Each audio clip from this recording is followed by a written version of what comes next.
Halo, datang kembali nih bersama Nuki dari Land Academy Indonesia. Sekarang kali ini ditemani oleh Dokter Bagus. Selamat sore, Dok. Selamat sore. Oke, ini kita akan melanjutkan obrolan kami, Dok, saya dengan Unilina. Pada saat itu kita lagi ngobrolin tentang mengenal vestibular.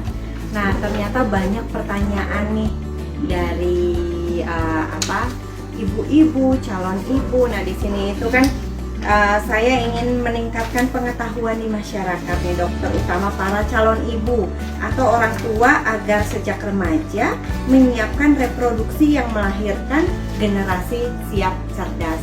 Nih, Dok, ini pertanyaannya salah satunya memang terjadi juga. Unilina dia melahirkan kedua anaknya itu sesar. Sedangkan yang pernah dokter jelaskan bahwa akibat dari sesar itu banyak negatifnya dibanding positifnya. Boleh kasih tahu nih, Dok, gimana? Ya, baik. Tuhan itu sudah Maha Pemurah, Maha Penyayang bagi umat. Semua yang diciptakan itu ada maksudnya. Jadi jangan sampai kita berprasangka buruk pada Tuhan yang Maha Esa. Mungkin berprasangka bahwa alat reproduksi ini justru kurang optimal melahirkan bayi dan padahal itu diciptakan ada maksudnya semua. Ketika ibu itu dalam keadaan patus, itu ada mulas kontraksi, sebetulnya itu adalah gerakan-gerakan dari rahim ibu untuk melenturkan tulang punggung, kemudian melenturkan batang otak tentunya, dan menempatkan posisi vestibuler itu pada sudut 25,7 terhadap batang otak tadi gitu.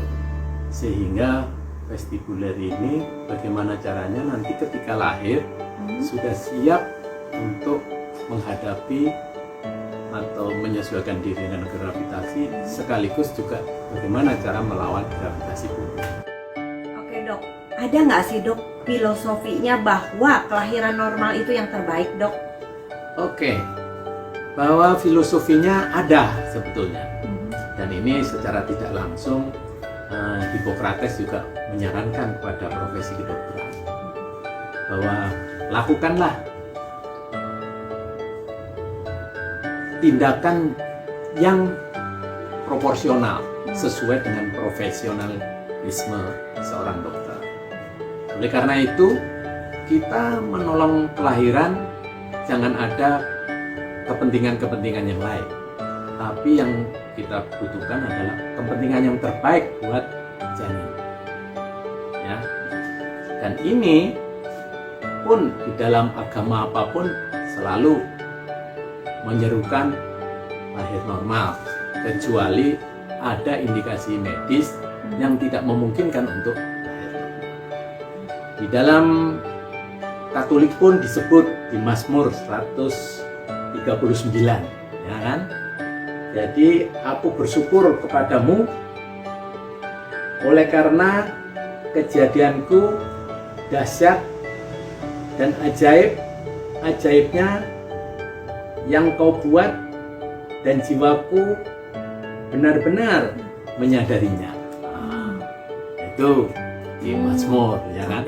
Kemudian di dalam Islam pun disebutkan, ya kan?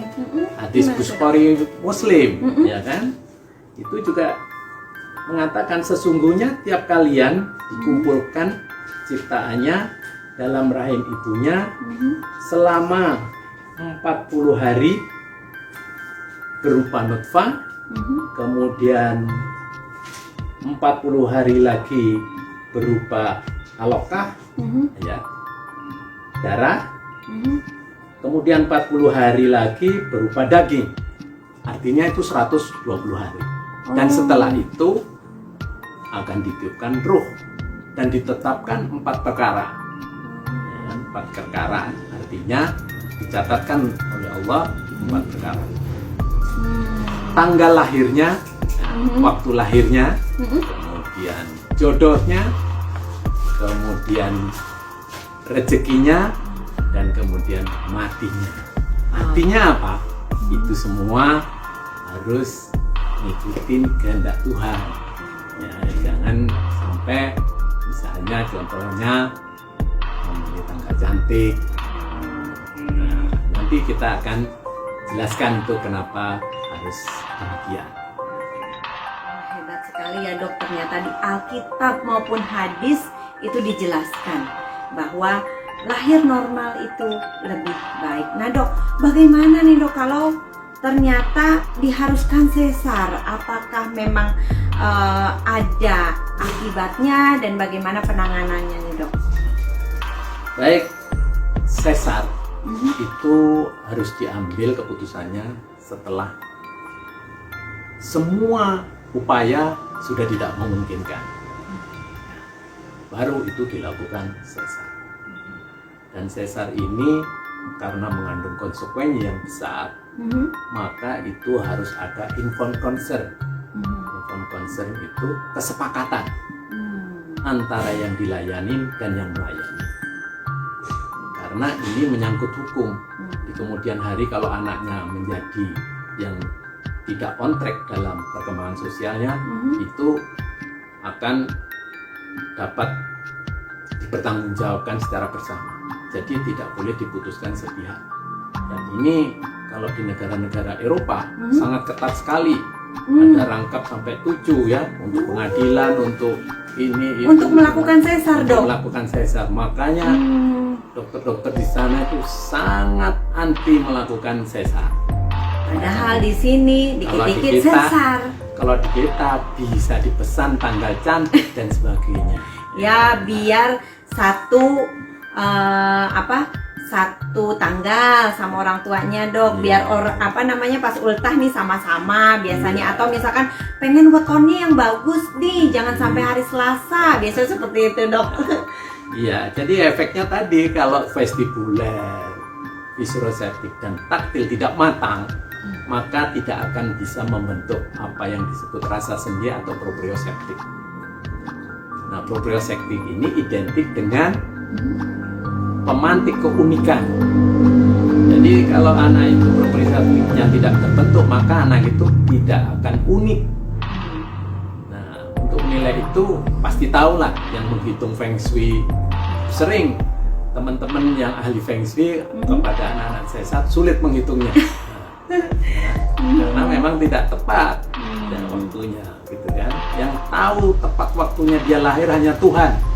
Manusia hanya bisa menghitung kira-kira segini dan segitu, tanggal segini, tanggal segitu, tapi belum tentu gitu. Jadi hanya Tuhan yang tahu itu. Oleh karena itu, patuhilah kehendak Tuhan ini supaya kita mendapat anak yang paling unggul. Yang dimaksud paling unggul adalah paling unggul dalam sosial.